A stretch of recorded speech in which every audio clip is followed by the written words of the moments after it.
Thank you, George. Hello, everyone. It really is a pleasure to welcome you all here tonight. They say it takes a village to raise a child. Well, I can tell you, it takes a town to put on a gala, and then some. As Gala Chair, and on behalf of the Grassroot Soccer Global Board, I want to thank all my fellow committee members. Maybe you should all stand up, actually, because they've all done so much hard work.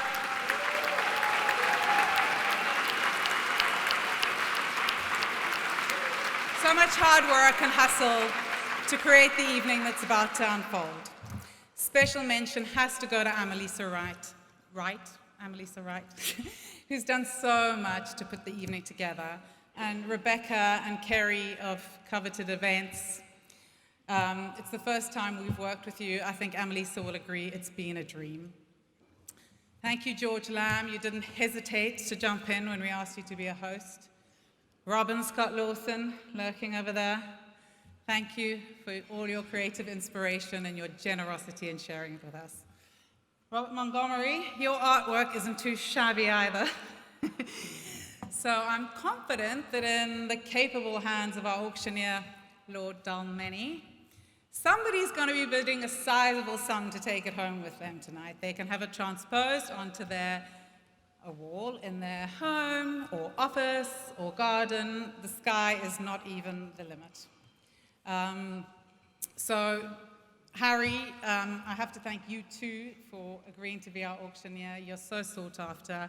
Harry has raised mega bucks for charity to date, so please don't mess with his mojo tonight. Okay, so as you may have heard, we've chosen to make the focus of tonight's gala the empowerment of young women. As the Fanti proverb goes, if you educate a woman, you educate a nation. And it is, in fact, one of the key components of grassroots soccer's work, because in Africa and elsewhere in the world, women are the group hardest hit by HIV.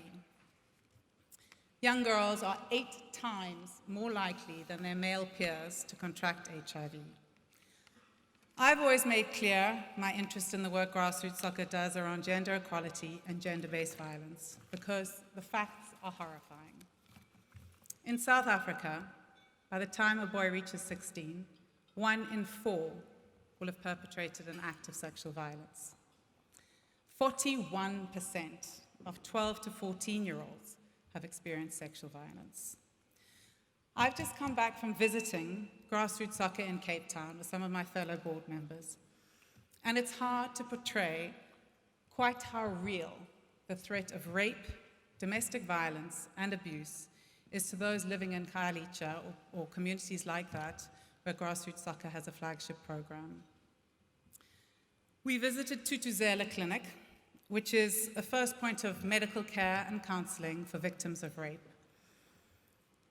And it was beyond devastating to absorb the weight of trauma that these caregivers are absorbing on a daily basis.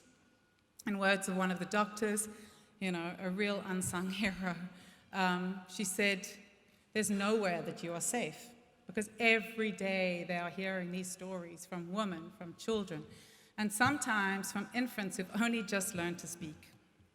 Violence has been normalized, and the culture of silence and acceptance is perpetuating it, and this has to change.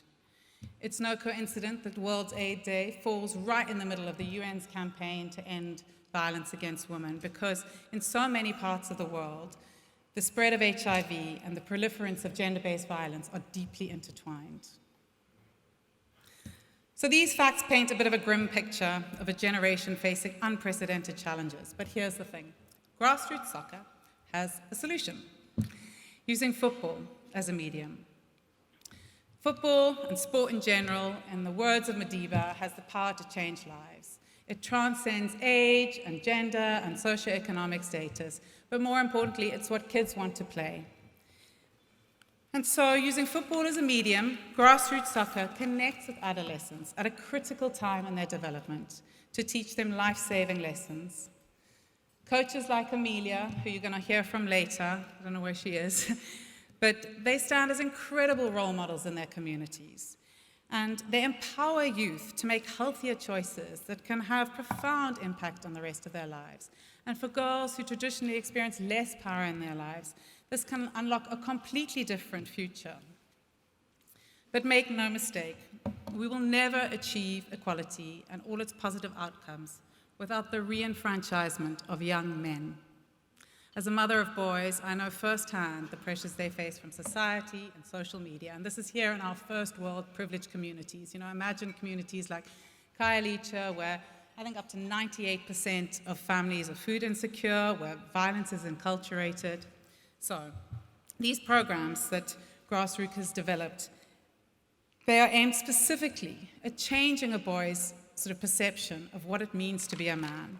And those who undergo it are demonstrating significant changes in mindset around gender norms and also hugely improved attitudes around the taboos of HIV testing and birth control.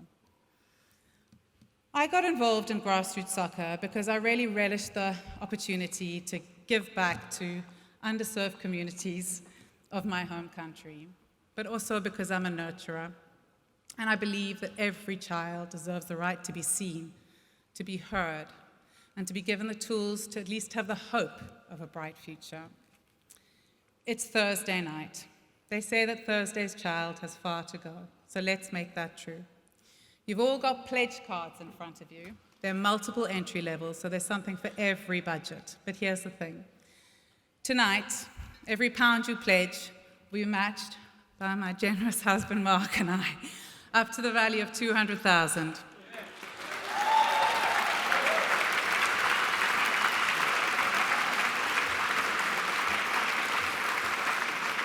So tonight, your money goes twice as far. So make a pledge and make an investment in our connected future. The festive season is just around the corner. But here's the thing. Tonight's donation to Grassroots Soccer will be tomorrow's gift to yourself. Because if ever there was a truer word spoken, it was St. Francis of Assisi when he said, "For it is in giving that we receive." Together, we can unlock a more sustainable planet that is sinking under the burden of population explosion. And together, we can unlock a healthier future for a young generation of change makers. Thank you for honoring World AIDS Day with us, and thank you for your support.